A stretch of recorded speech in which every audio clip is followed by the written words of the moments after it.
So today's talk is a 20-minute talk entitled Fitness Myths Busted, and I'm very excited to hear about it.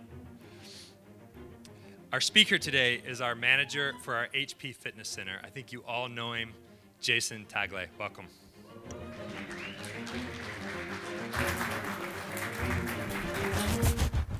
Man's greatest invention may not have been the printing press or the personal computer, but the milkshake. Sometimes there's nothing like a rich, thick, and creamy milkshake to satisfy your sweet tooth. One day, I stumbled upon a milkshake recipe for one of the top 5 fast food chains in the world. What I discovered is there are 59 ingredients in strawberry flavor, and not a single strawberry. To my surprise, it's all a disguise. Theatricality and deception are powerful agents to the uninitiated. This is especially true in the fitness industry. Like before and after pictures. Did you know the secret behind transformation photos is they do it in reverse? You get an in-shape fitness model to pose for the after picture first, then let their physique go downhill for the before picture.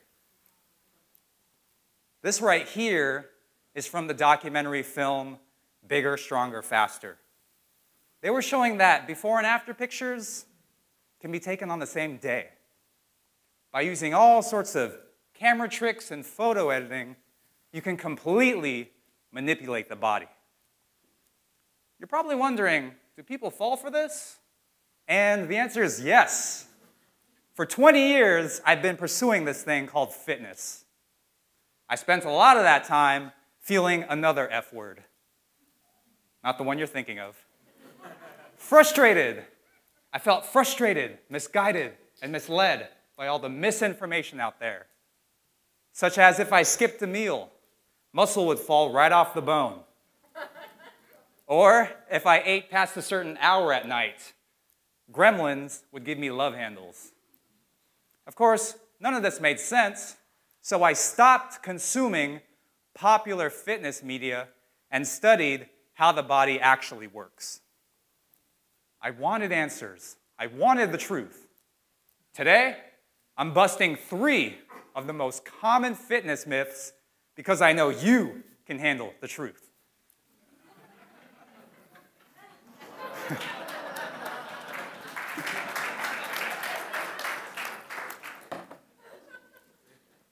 Myth number 1, crunches are the key to a flat midsection. By far the most common question I get as a fitness professional is, what exercise can I do to reduce the belly? I'm sorry to be the one to tell you that abdominal exercises will not get rid of the mid. In fact, you don't get to choose where you lose fat from. This is primarily determined by your genetics. I know that's not what you want to hear. Boo-hoo, life is not fair. And you can express your dissatisfaction, or you can take action. If you want flatter abs, you need to get leaner overall. To do that, we need to spend our workout time more wisely. If you only train your abs, you're missing out on the fat-burning potential of all the other muscle groups: legs, back, chest, shoulders, and arms. Legs are the big calorie burners because they're about 50% of your total muscle mass, which is why a lot of cardio exercises utilize the legs, and sometimes the upper body. Where cardio falls short is that it's often done at a low intensity for long periods. Why this is not optimal for fat burning has to do with muscle fibers. I know these are not exactly Pixar graphics. What I'm trying to show you is that a muscle is made up of a bundle of fibers.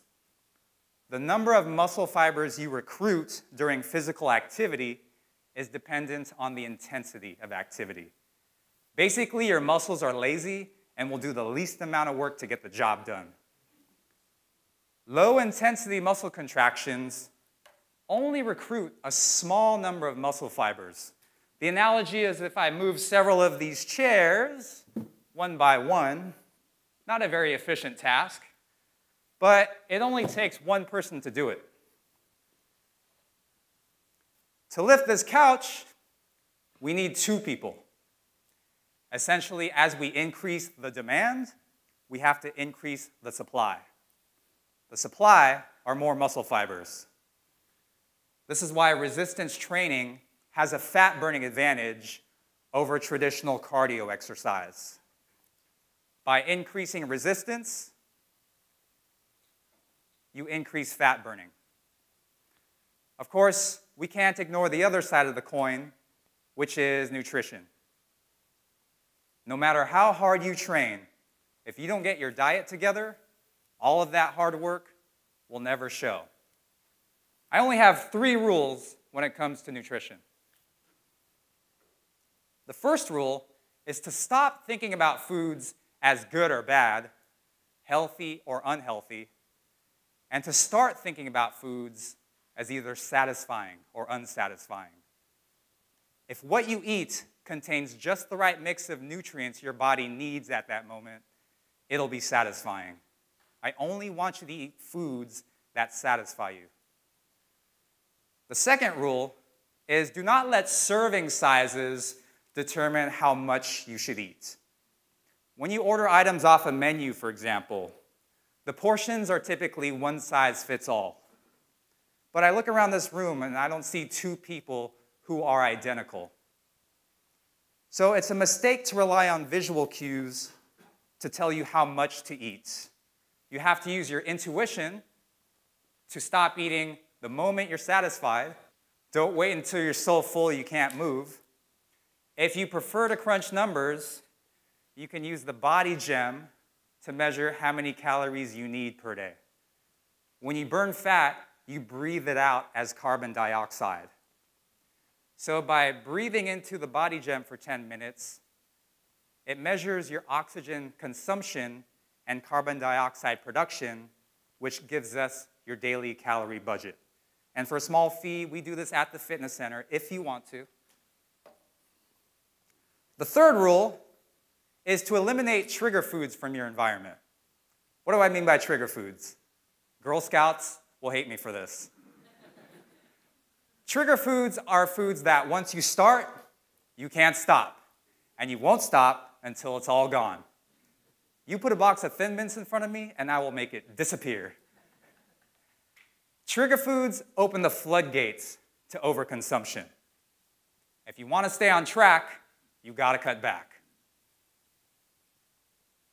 What if you're already lean? What's the best way to build your core? The function of the core muscles is to stabilize your spine to transfer power to your limbs. So the best core exercises challenge spinal stability. You can do this with Pilates, or you can hack certain gym exercises to emphasize core stability. Like when you do a standing cable press with one arm. The abs prevent your spine from going into extension, and the obliques prevent your waist from twisting. When you turn around and do more of a pulling motion, same idea, only now your lower back muscles prevent your spine from going into extension. What if you take a dumbbell or kettlebell and do an overhead press with one arm? If you completely relax, you would fall to one side. What's keeping your torso upright are all the muscles along the side of your spine. I realize showing you these exercises is not as effective as doing it hands-on. So if you want to get on a consistent training schedule, I do offer one-on-one personal training at the fitness center for a fee. Can you isolate the lower abs? Not a chance. The abdominal muscles originate at the rib cage and insert at the pubic bone of the pelvis. They're divided by tendons, the white part, which gives you the six-pack or eight-pack. When you flex your spine, your abs don't know whether the rib cage is coming toward the pelvis or the pelvis is coming toward the rib cage. All it knows is that it's contracting. It's shortening to pull the two ends together. As it contracts, the entire muscle is working top to bottom.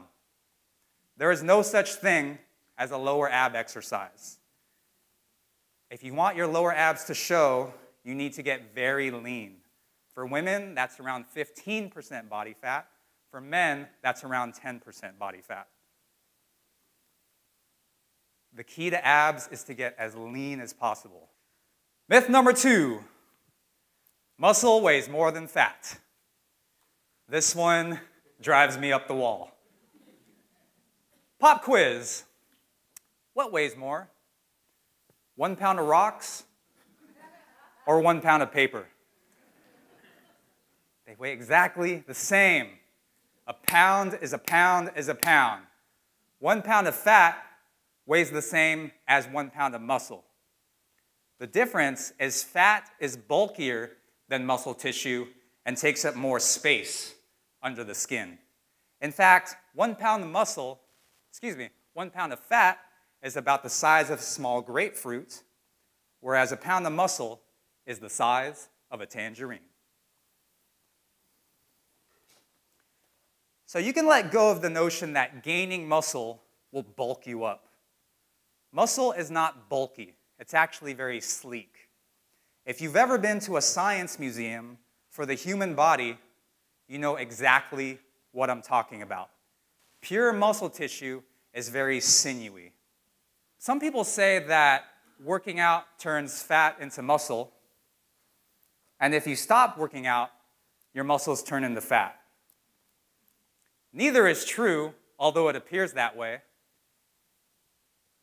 Muscle and fat are completely different tissues. You can't turn one into the other. I could turn water into wine before I turn fat into muscle. They are not interchangeable. They simply increase or decrease in size depending on the stimulus. It's like inflating or deflating a balloon. When you overeat, your fat cells inflate, and when you undereat, your fat cells deflate. Muscles shrink or expand based on physical demand. Use it or lose it. So what about coaches who used to tell athletes not to lift weights, thinking the extra muscle would slow them down? They finally got wise because the opposite is true. Muscles move your skeleton, so having a higher muscle-to-fat ratio gives you more power for your body weight. Depending on your sport, that could be a huge advantage. If you're not an athlete, resistance is still important because we tend to lose muscle mass and bone density as we age. So even if your body weight stays the same, your body fat percentage might creep up on you over time. If you want to make the shift, you gotta lift. The third and final myth is also one of the worst pieces of nutrition advice. Raise your hand way up if you've ever been told that in order to lose body fat, you need to eat 6 small meals a day to keep your metabolism high. This is wrong. And here's the premise behind 6 meals a day. Every time you eat, your metabolism increases a small amount to process the food you just ate into usable nutrients. There's chewing, there's stomach digestion, and everyone's favorite topic, eliminating waste. The food you eat contains usable energy that we measure in calories, but you burn off some of those calories as heat. The fitness industry hijacked this tidbit to make you believe that eating frequently or grazing throughout the day will jumpstart your metabolism. What they fail to mention is the metabolic boost you get is only about 10% of the calories you eat, and it's proportionate to the size of your meal. A small meal gives you a small spike. A big meal gives you a big spike. An all-you-can-eat buffet gives you a really big spike. None of this matters because the calories you burn through consumption are never enough to override the calories in the food itself, which makes the whole eat frequently to lose weight recommendation ludicrous. 6 meals a day has the same net effect as 3 meals a day if they add up to the same calorie total. So it doesn't matter how you divide your meals. What matters is how much food you consume overall. But what happens if you don't eat enough? Does your body go into starvation mode and shut down your metabolism? First of all, what is metabolism? Metabolism is the process by which your body converts the food you eat into usable energy. Your metabolic rate is the number of calories your body uses per day. Keep in mind, your calorie needs don't all need to be met by food. We have fuel stored on our bodies, as I'm sure you're all familiar with. Lean tissues, such as your muscles and vital organs, eat up calories, but so does body fat. When you lose body fat, you have less tissue to maintain. So your metabolism slows down only because losing body fat lowers your daily calorie needs. Your metabolism hasn't shut down, your body is just more efficient as you get leaner, which is why getting in shape and staying in shape is a marathon, not a sprint. Ladies and gentlemen, remember these words. If you want to be fit, you must commit.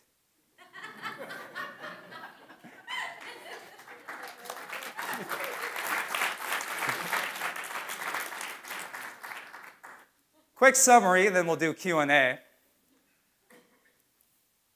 Do ab exercises burn belly fat? No way. The key to abs is to get leaner overall.